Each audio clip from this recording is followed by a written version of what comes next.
Nah, kembali lagi tentunya masih di Benjil Bintang Cilik. Nah, adik-adik, nggak kerasa ya, ternyata waktunya di Benjil itu sudah sangat terbatas sekali. Hampir 1 jam ya ternyata ya. Nah, kalau tadi kan kita sudah nonton tuh penampilan, ada yang storytelling, ada yang menyanyi, ada guguritan. Terus juga Kak Marcel sudah ngajakin adik-adik dan juga ayah bunda yang di rumah untuk lebih mengenal mengenai SD Islam Al Azhar 38. Dan sekarang saatnya Kak Marcel pamit nih dari Bintang Cilik episode kali ini. Tapi jangan kemana-mana karena setelah ini nanti masih banyak acara-acara menarik tentunya dari Adi TV tentunya ya.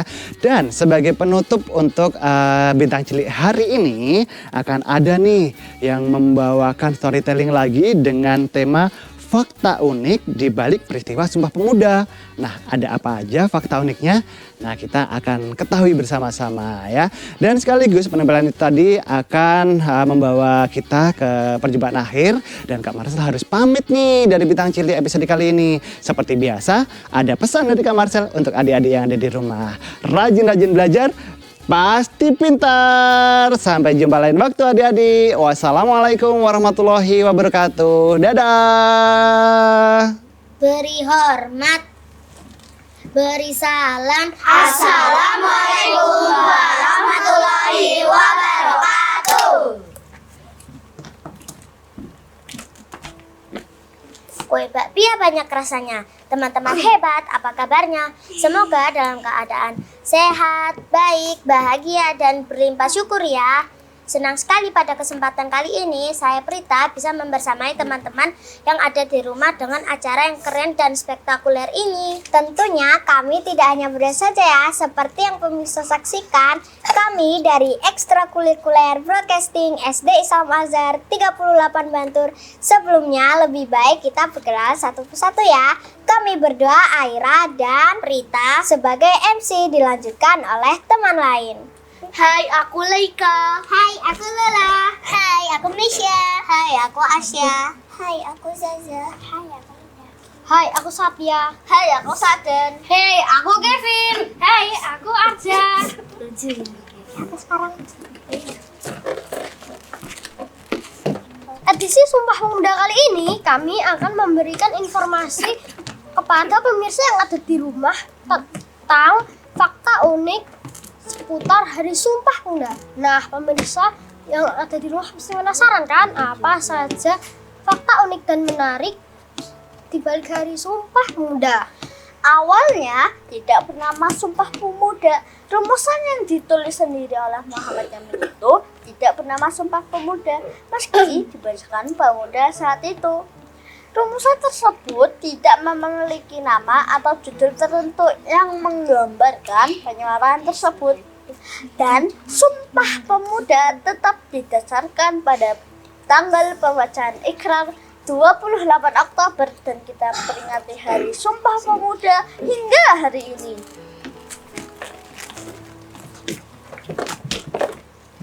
Fakta unik Sumpah Pemuda dikerahkan pada Rumah Tionghoa dalam Kongres Pemuda II.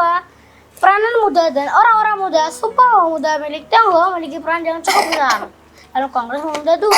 Bahkan gedung yang digunakan untuk membacakan Sumpah Pemuda adalah gedung asrama pelajar milik peranan Cina yang bernama Sekolian.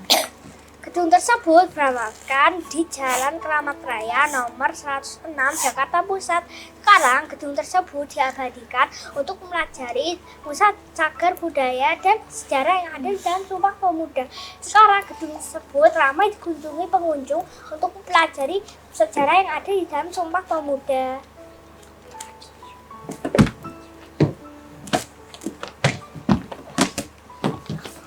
Halo teman-teman semua.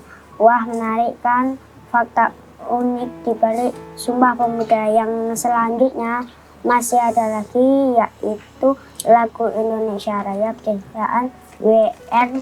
Supratman dengan gesekan biolanya untuk pertama kali dinyanyikan dalam Kongres Pemuda II di Batavia pada 28 Oktober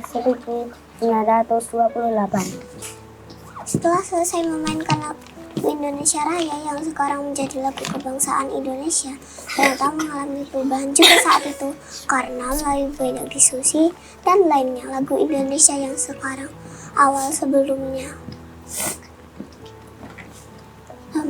perubahan diri demi keamanan Kongres karena pada saat itu Kongres diawasi oleh aparat kolonial Hindia Belanda.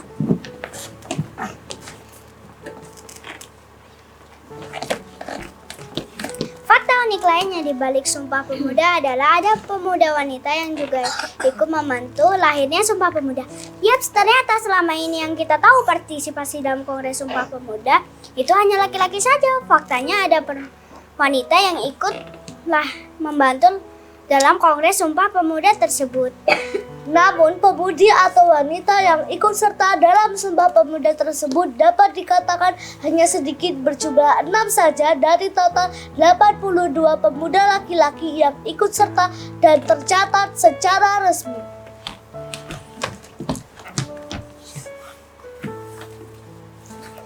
Percaya nggak kalau naskah Sumpah Pemuda itu ditulis oleh satu orang saja? Siapakah beliau yang berjasa hingga sekarang membuat naskah Sumpah Pemuda? Beliau adalah Muhammad Yamin. Beliau merupakan sekretaris dari Kongres Pemuda yang digelar 27 sampai 28 Oktober 1928. Beliau bertugas merapikan struktur rumusan dari hasil diskusi. Dan hebatnya, beliau tidak membutuhkan waktu lama dalam merumuskan ikrar. Ikrar tadi kemudian diserahkan oleh Sodong selaku kepala Kongres. Kemudian ditandatangani dan akhirnya semua rumusan tersebut disetujui seluruh utusan pemuda. Hingga hari ini Sumpah Pemuda itu menjadi bukti sejarah.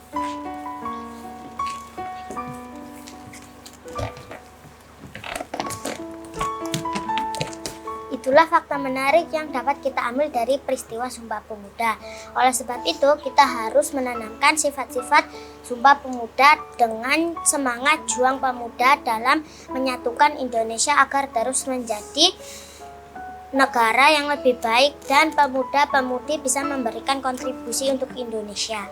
Betul sekali, sebagai salah satu wujud cinta kita terhadap tanah air, mari teman-teman kita mengulang kembali isi dari Sumpah Pemuda.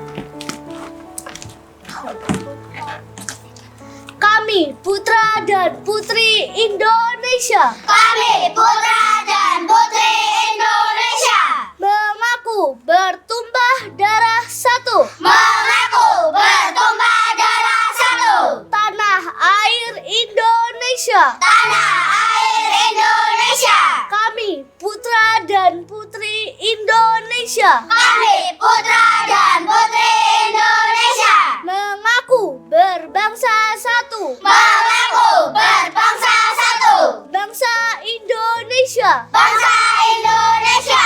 Kami putra dan putri Indonesia. Kami putra dan putri Indonesia. Menjunjung bahasa persatuan. Menjunjung bahasa persatuan. Bahasa Indonesia. Bahasa Indonesia. Demikian tadi penampilan dari kami SD Islam Al-Azhar 38 Bantul Yogyakarta. Sampai berjumpa lagi di lain kesempatan. Wassalamualaikum warahmatullahi wabarakatuh.